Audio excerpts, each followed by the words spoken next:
Good morning. It's so great to see everybody. It's an exciting day here at Bridgepoint. You've noticed a lot of us wore the same shirt, which is embarrassing if it wasn't planned, but it is planned because today is Life Group Sunday. If you're newer to Bridgepoint, we really do believe in the power of community and getting together in smaller groups as one of the ways that Jesus uses to shape us and change us to be more like him.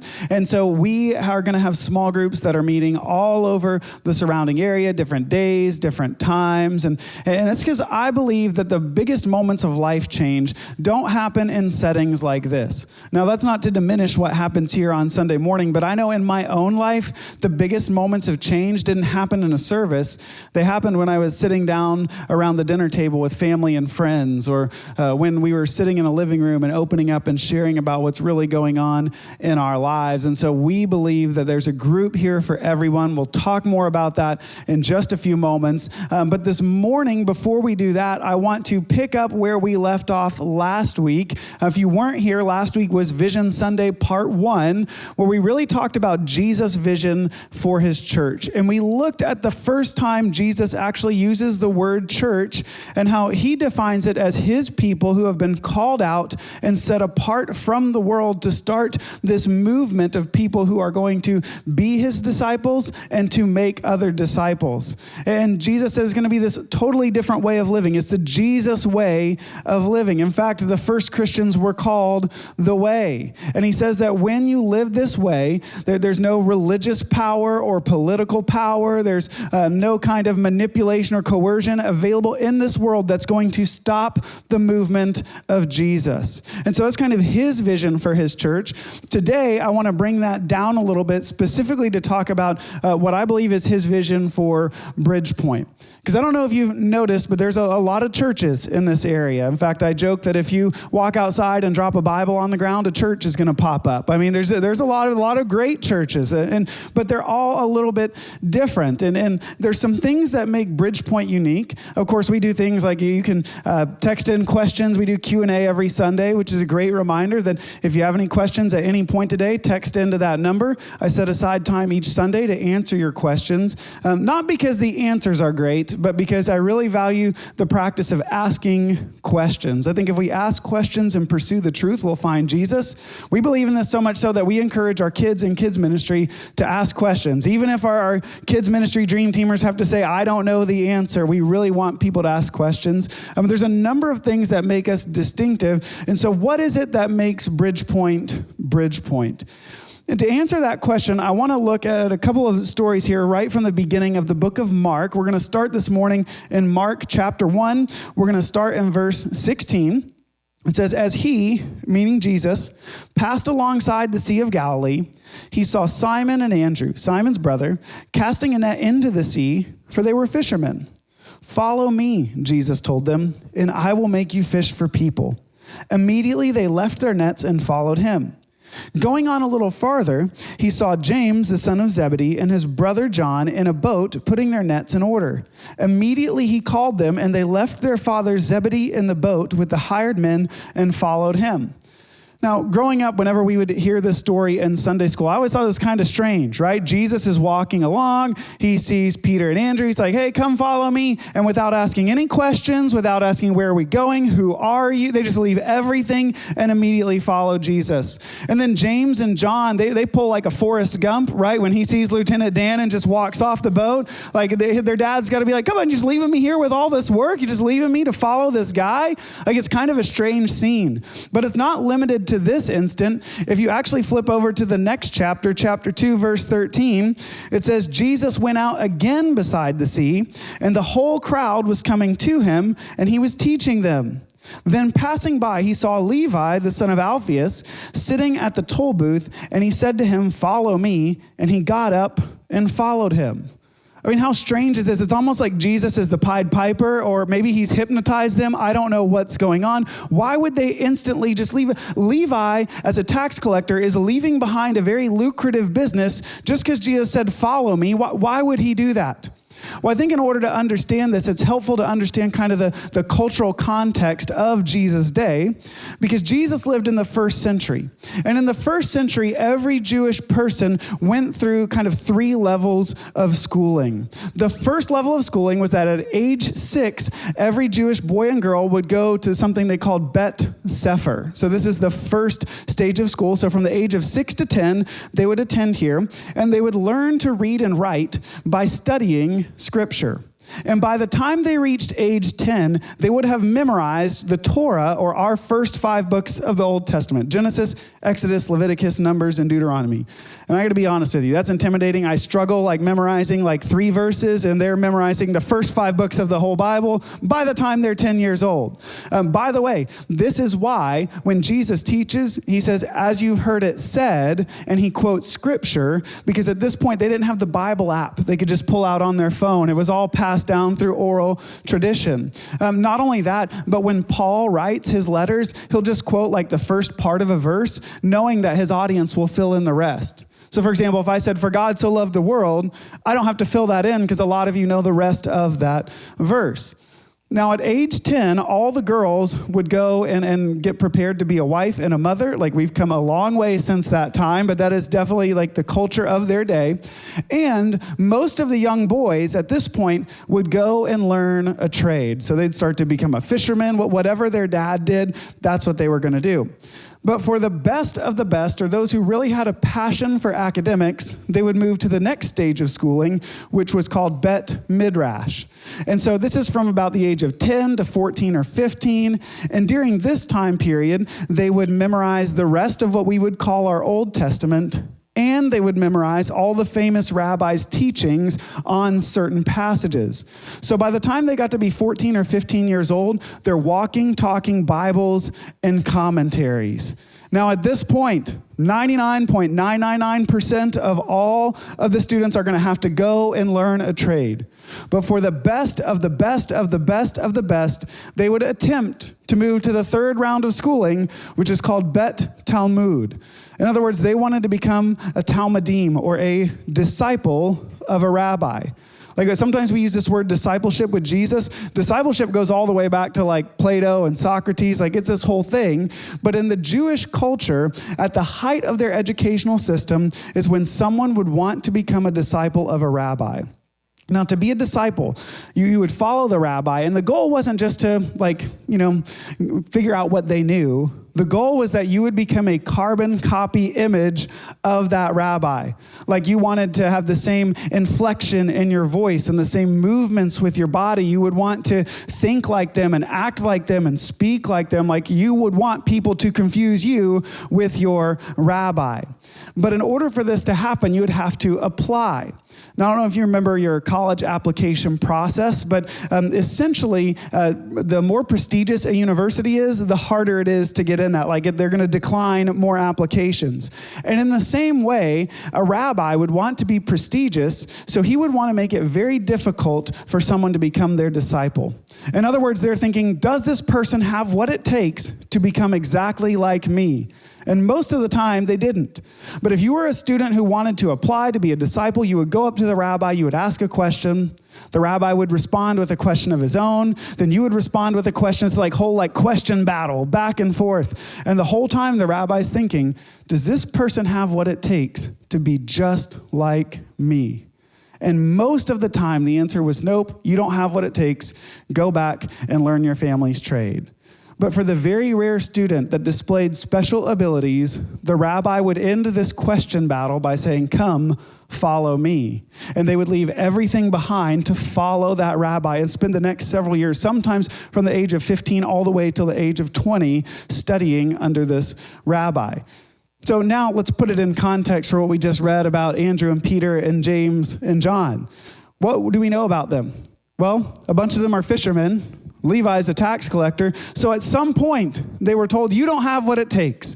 You know what? You don't have the academic prowess. You can't be like me. They were told, nope, you can't cut it, so learn the family trade. And all of a sudden, Jesus shows up and says, come follow me. This would be like if out of nowhere you opened your mail and you said you had an acceptance letter from Yale or Harvard that said, we have a full ride for you, but you have to be here within 24 hours, right? Like, you're not packing a bag, you're just getting in the car, going to the airport, you're doing whatever it takes to get there. And so you understand when they leave everything behind, this is a rare moment. In fact, I don't think Zebedee was frustrated that his sons left him in the boat alone. I think when he got to shore, he went around to all his friends' houses and said, guess what? Guess what? My sons, they're now disciples of this Rabbi Jesus. Like they're good enough, like they can be like him. Which is a beautiful picture, because I think when Jesus looks at each and every one of us, he offers us the same invitation. He says, come follow me. And I think that there are some of us here in this room today, and you're hesitant because you think, well, I don't know, I'm not like super spiritual, and I don't really know how to pray, and I don't really know much about the Bible. And Matt, if you knew my past, like, I don't think Jesus really wants someone like me. And I think Jesus would tell you, if you're willing to follow him, he's willing to work with whatever you're bringing. Like, he just says, come and follow me. And so the disciples start to follow Jesus, and he begins this process called discipleship. Now, it's different for Jesus than it is for us, because I think a lot of times when we think of discipleship, we're thinking of, I don't think Jesus said, hey, Peter, let's grab Starbucks once every other week and we'll work through a book together and go through a plan. And listen, I think all that stuff is good, but for Jesus, this was going to be 24/7 for years. But at the same time, Jesus didn't go about this unintentionally. He had a plan for how he was going to help these men become exactly like him. And we discover that plan in Mark chapter 3, starting in verse 13.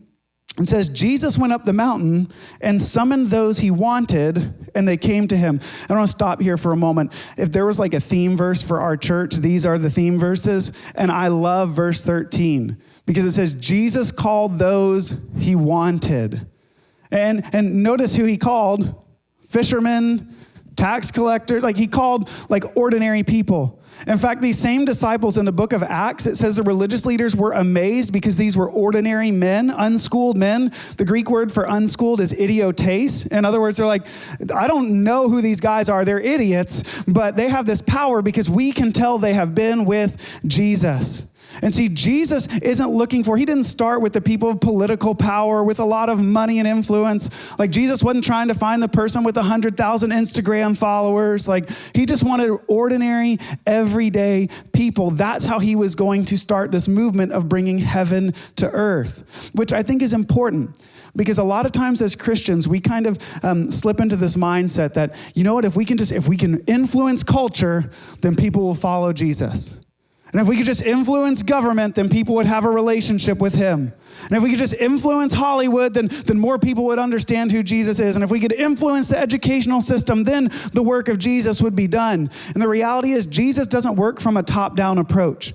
Jesus always starts with ordinary, everyday people like you and me. That's how his movement is going to begin. That's who he wants. Now, he calls to them, they come to him. So what is his discipleship plan? Verse 14. He appointed 12, whom he also named apostles, to be with him, to send them out to preach, and to have authority to heal diseases and to drive out demons. So Jesus calls them to him and says he wanted them to be with him. And by the way, this is, yes, he wanted them to be close in proximity to him, but he also wanted them to be like, I'm with you, Jesus. I'm aligned with you. I'm taking my whole life and I'm wanting it to look more like you. And then he sends them out to preach, to heal diseases, to cast out demons. These are all the things that Jesus himself did. Like, he sent them out to continue his work. So if I was going to phrase this in a way that maybe we could understand, I think Jesus' discipleship process is this. You ready? He wants people to be with Jesus. He wants them to become like Jesus. And he wants them to be sent by Jesus.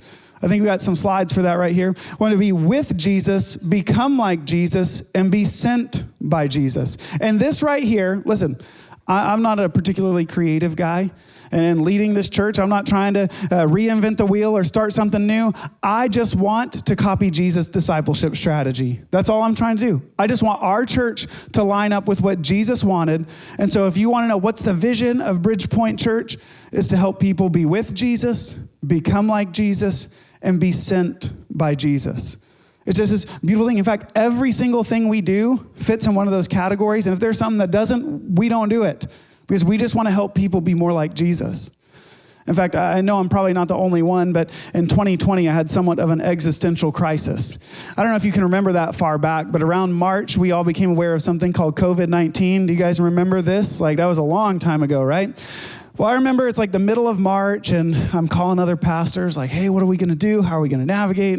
And the general consensus is, hey, let's go online for like 2 weeks. And so we're going online for 2 weeks. I remember one church in the area, like Easter was a month away, and they said, we're online until Easter a month away. And I was like, you got to be kidding me. There is no way we're not going to be gathering together until Easter. Well, by the way, I am not a prophet because I did not see what was coming.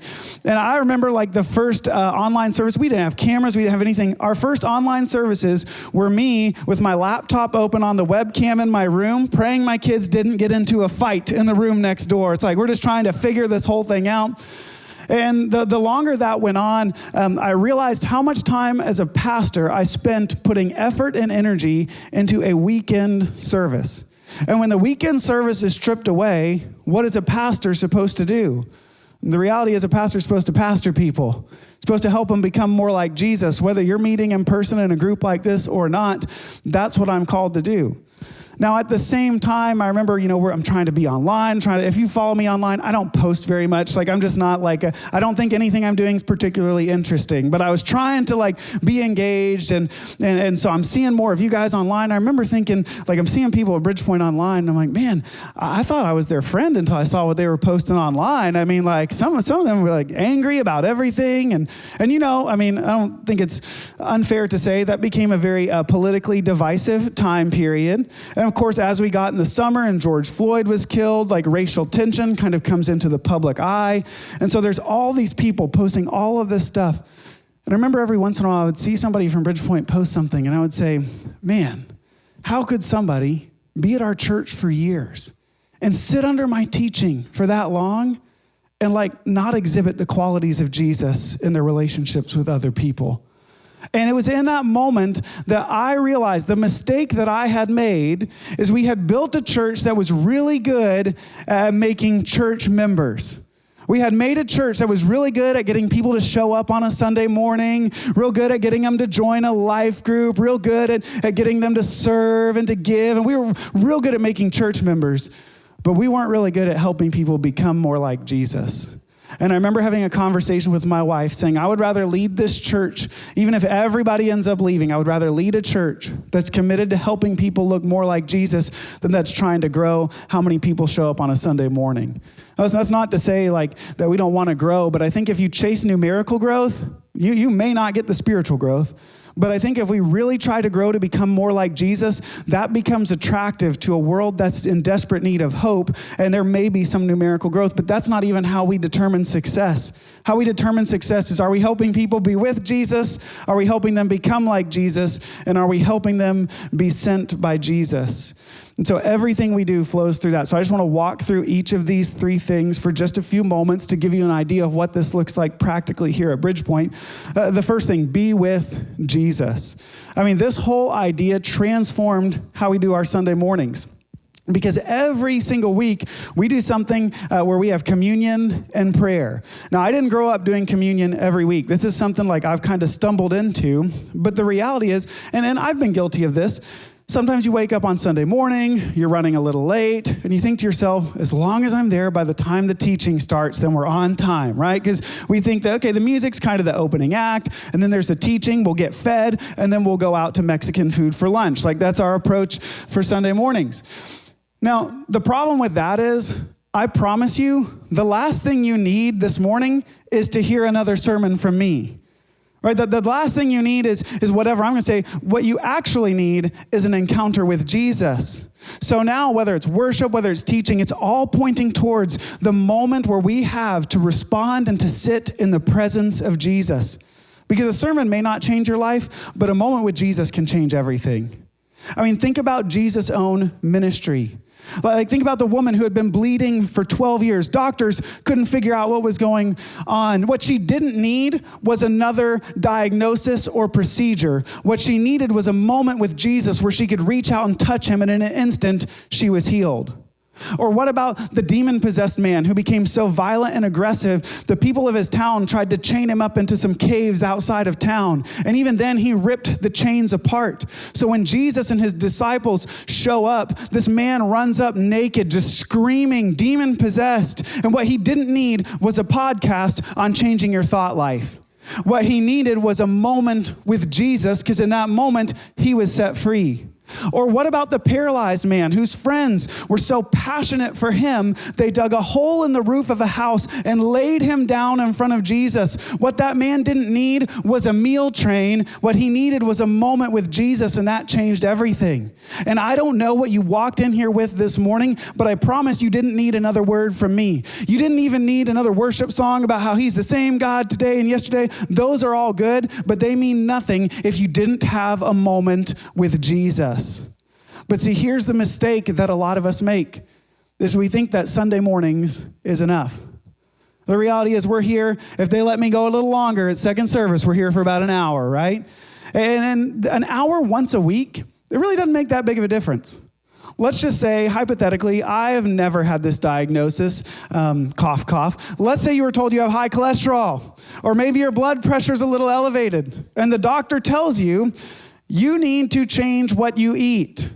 And let's say you say, all right, okay, fine. On Sundays, every Sunday for lunch, I'm eating healthy. I'm going to have a salad, maybe a little grilled chicken on it. We're even going to cut out the dressing. We'll have water to drink. But then let's say Sunday night, you're at the Italian restaurant. And Monday morning, you swing through Chick-fil-A to grab some breakfast on the way to work. And Wednesday is pizza day. And you eat whatever you want the rest of the week. Is that one meal a week going to make that much of a difference? No.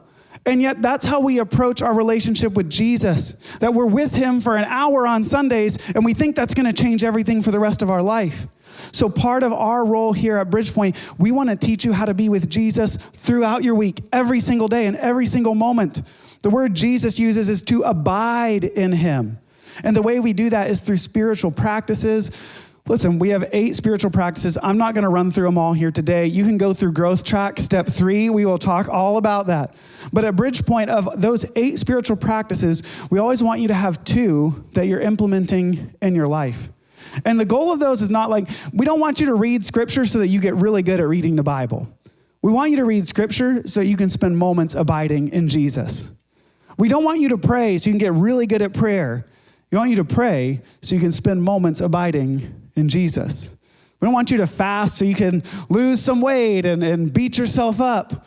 We want you to fast so you can abide in Jesus. And if we do those things, the more times we are with Jesus, then we move to the second part where we become like Jesus, right? Because the things we do something to us. In fact, if you had told me a few years ago that I was going to say, Matt, you need to work out. By the way, a few years ago, some of you told me, Matt, you need to work out and get in shape. And at first, when I first started working out, I was like, man, this isn't fun. And I'm sore for like 3 days afterwards. And like, you just really got to be disciplined.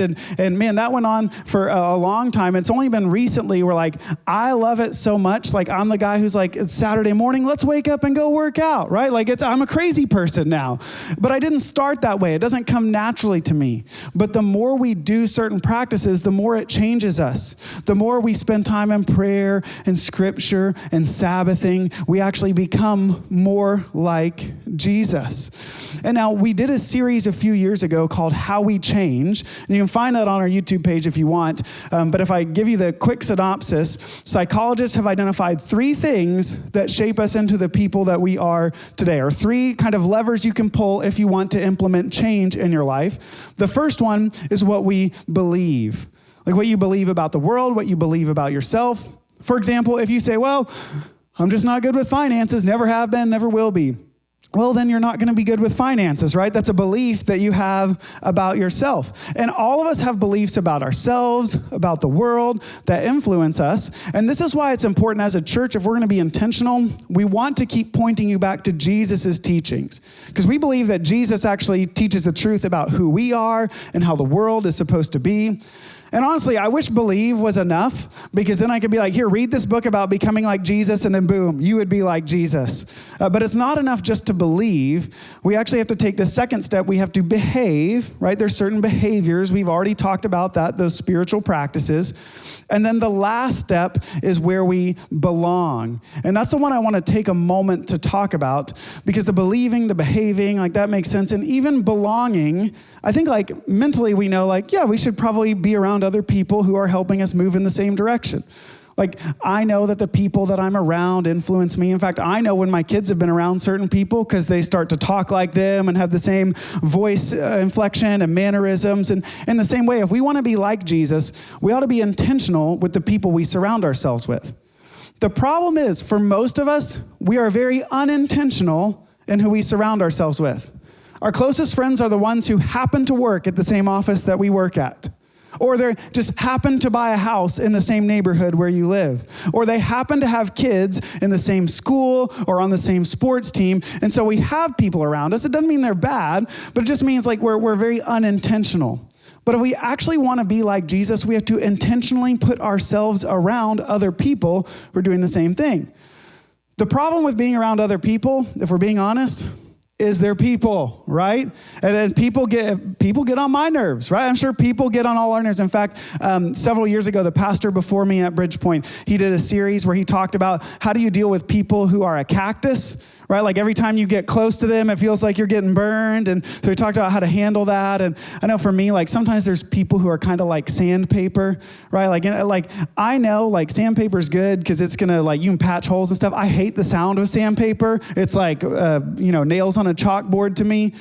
But the reality is, I actually need people who are sandpaper in my life to smooth off my rough edges. And too many times we find reasons not to be around people because they make us uncomfortable. Could it be that those are the very people God wants you with because he wants you around different kinds of people? I mean, Jesus never did one-on-one discipleship. I mean, the closest he got, he took 3. Peter, James, and John were like his inner core. And then he had the 12. And then there was even a group of 72 disciples. And at certain points, he would have hundreds who were following him. But Jesus never once, again, he didn't say, Peter, we're going to meet at Starbucks and go through this book together. That's not what he did. It was always in community. And think about the people he put together. Like on one hand, you have, a zealot who wants to overthrow the government. And on the other hand, you have a tax collector who's trying to prop up the government. I mean, this is like, the biggest Biden supporter and Trump supporter getting them in the same room together, right? Like, I would love to have sat down at the dinner table and heard the conversations that they have. You know they got on each other's nerves. And Jesus said this is all a part of the plan. As I was thinking about this, I was having a conversation this week. This is where I'm going to sound like an old man for a minute. But I have 3 kids, but our 2 oldest, one's in middle and one's in high school. So they have cell phones, and we're kind of navigating. Because back in my day, I didn't even have a cell phone until I got to college. And then when I did get one, if you wanted to text, you had to hit the number 7 like 4 times to get to the right letter. It'd take you like 20 minutes to write, like, where are you? And so we've come a long way. And we have so much convenience. I mean, think about the fact in your phone, like how many contacts you have. And that doesn't even have to take up any brain space. But here's the thing. If I asked you, if you were like stuck like on the side of the road and your phone was dead and you had to dial your best friend's number from another phone, how many of you have your best friend's number memorized? Anybody? Like a couple people. You guys are better than me. I don't even have my own kids' numbers memorized, right? Like, that's all on my phone. I mean, do you remember the days where we had a separate GPS from your phone, or actually MapQuest days? Or how about this? I remember in college, I had to get an atlas out and like, look, how do I get back home? But now you just punch it in your phone and it'll tell you directions to go. You can even pay at Play. You don't have to take a wallet anymore. You can just Apple Pay everything. So you have all of this great convenience. But here's kind of the unintended consequence. It's like we're so dependent on our phones. Like, you ever know that panic when you're out without a charger and you're at 5% on your phone? And if it dies, you're like, well, I guess I'm homeless now because I don't know where to go or what to do. So we have all of this great access, but the unintended consequence is this dependence we have on our phones. Now, there's so many benefits to following Jesus, but the unintended consequence is being with Jesus means that we got to be with other people. Like, the unintended consequence is you don't get to follow Jesus on your own. To be with Jesus necessarily implies that we are with other people. It can't just be you and Jesus are going to change the world. He wants you around other people. That's part of helping you become like Jesus. And this is why, by the way, we talk about life groups so much here at Bridgepoint. And in fact, this has impacted us so much so we're actually changing the way our life groups work. Because in the past, we've done semesters. We've done a fall semester and a spring semester and like a summer mini-mester. And those are great. We're still going to keep doing that. But these semesters are about 12 weeks. And then we say, all right, you can end your group and then start a whole different group in the spring. But the problem with that is you can put on a face for anybody for 8 to 12 weeks. You can hide the things that are going on in your life. You can pretend everything's great. But you can't do that if you're with a group for 6 months, 12 months, 18 months. And so we're going to encourage you. If you get to the end of the semester and your group's really like just clicking, like keep it going into the next semester. I mean, if you need to jump off there, we're still going to have those semester like exit ramps and on ramps. But I would love for you to be committed to a group long term, because that's when you encounter marriage problems, when you have financial issues, when you go through a difficult season with your kids or even with your own parents. You have people you've built solid relationships with that can encourage you, that can challenge you, that can support you in those seasons. It reminds me of when I was dating my wife. I learned after we got married, my wife doesn't like scary movies. That was a surprise to me because when we were dating, we went to the movies and saw scary movies all the time. But when you're dating, you're trying to put your best foot forward and you want them to think, oh, I have my whole life together. And then we get married and she realizes, I don't think I can do this for the next 70 years, right? Like I got to come clean and tell you I don't do scary movies. In the same way, we can get in groups and we can trick everybody into thinking we have it all together. But if we're committed for the long term, all of that stuff comes out, and that's when the real good stuff is going to happen. So we're going to become like Jesus. Now, the last thing I want to talk about, so we want to be with Jesus, want to become like Jesus, and we want to be sent by Jesus.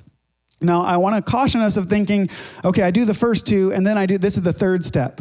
Like if I had thought about it ahead of time and been smart, I would have put these like in a circle together, because it's not I do one and then the next one and the others. These all happen at the same time. And here's how I know this, because if you flip over to Mark chapter 6, okay, there's like 15 or 16 chapters in Mark, depending on the scholar. That's a different sermon for a different time. But just know we're in chapter 6 of a 15 or 16 chapter book. Jesus is like not even really at the midway point of his ministry. And what does he do in Mark chapter 6, starting in verse 7? He summoned the 12 and began to send them out in pairs and gave them authority over unclean spirits. If you jump down to verse 13, they drove out many demons, anointed many sick people with oil, and healed them. Now remember, when Jesus first called the disciples, he said, I want you to be with me. I want you to align and become like me. And then I want to send you out to teach, to cast out demons, to heal diseases. And just a few chapters later, Jesus is what? Sending them out to teach, to cast out demons, to heal people. Jesus didn't wait until they got it to send them out. And I think one of the biggest mistakes we make is that we try to wait until we have everything figured out. We say, well, when I have time, then I'll really serve Jesus. Or, you know what, when I finally have my finances in order, then I'll be a generous person. Oh, when I can finally figure out what my passion is, that's when I'll do something to make a difference. And we keep pushing that off. But I wonder if Jesus is like, I'm not asking you to get everything in order. I'm just asking you, to borrow Nike's phrase, just do it. Just go out. In fact, there's a podcast I listen to on occasion by a professor of neuroscience. And so he has these guests on, and I know I'm a nerd. You're silently judging me for what I listen to. That's fine. But he had this other neuroscientist on one time who specializes in helping people discover their purpose. And I thought, this is going to be great, because at church all the time, we're like, well, I'll help you discover your purpose. Go out and make a difference for Jesus. And what she actually said was really surprising to me. She said, a lot of people think, if I just take this test and figure out what my giftings are, I'm going to discover my purpose. It'll be this magical key that'll open the world, and I'll never have to work another day in my life, and everything will be up and to the right. It's going to be all rainbows and lollipops. She said, that's not actually how people discover their purpose. She said, the way your brain works and the way dopamine is released in your body, you actually just have to do something. So many people spend all their time trying to figure out what their passion is. That's not how you figure it out. So how she coaches people to discover their passion is she says, look around. What needs to be done that nobody else wants to do? Is there trash that needs to be picked up? Pick up the trash. Does your neighbor's yard need to be mowed? Mow your neighbor's yard. Is there somebody sick who needs a meal? Take them a meal. Like, look around and find the things nobody else wants to do. And as you do those, your body will start to produce dopamine, and you will actually start to discover your purpose by serving people around you, doing the things nobody else wants to do. Like, you don't figure out your purpose and then serve, you actually serve to figure out your purpose. And that's so backwards from how we have it, because I know, listen, I'm going to step on some toes. I know people are like, well, I don't really like kids. I don't want to serve in the kids ministry. But if there's a need there, serve in the kids ministry, and you may find that that actually is a passion. Oh, well, I don't really wake up early on Sundays. Listen, wherever the need is, go meet the need, and you will find your purpose there. I'm reminded of before I was a pastor, I was in sales. And there was this guy, every Friday we had a sales meeting. And he's a nice guy, but every Friday he would come in with a new plan on how he was going to work his territory. He's like, all right, on Mondays I'm going to do this, and Wednesdays will be this, and Fridays will be this. Next Friday, totally new plan. The problem is he spent all his time coming up with plans, and he didn't actually work any of his plans. And I actually think if he had worked like a C-level plan, it would have been better than spending all his time trying to develop an A-level plan and not actually do anything. And needless to say, he didn't make it in the long run. And I wonder how many of us were just trying to come up with our plan. And what if Jesus is just saying, open your eyes. Open your eyes to what are the needs around you. Begin to serve those. And through that, you'll discover your passion. And so again, these are all things. Listen, we want to be with Jesus every day. As we're with Jesus, we're going to become more like him, especially in the context of relationships and community. And even as community, you want to go out and be serving the needs of those around us. We want to be with Jesus, become like Jesus, be sent by Jesus. So at this point, I don't think I have any time, but I'm still going to throw it open to Q&A. So let's see if we got a text-in question today. How do I know that my transparent self-disclosure in my life group will stay anonymous and not show up on a church-wide prayer list? Hey, that's a fantastic question. I love this question because, by the way, I'm the kind of person, like, people, you can raise your hands and ask questions in church too. I would never do that. Like, I'm just like, I want to stay anonymous. I don't want to do that. And this is a real fear for many people.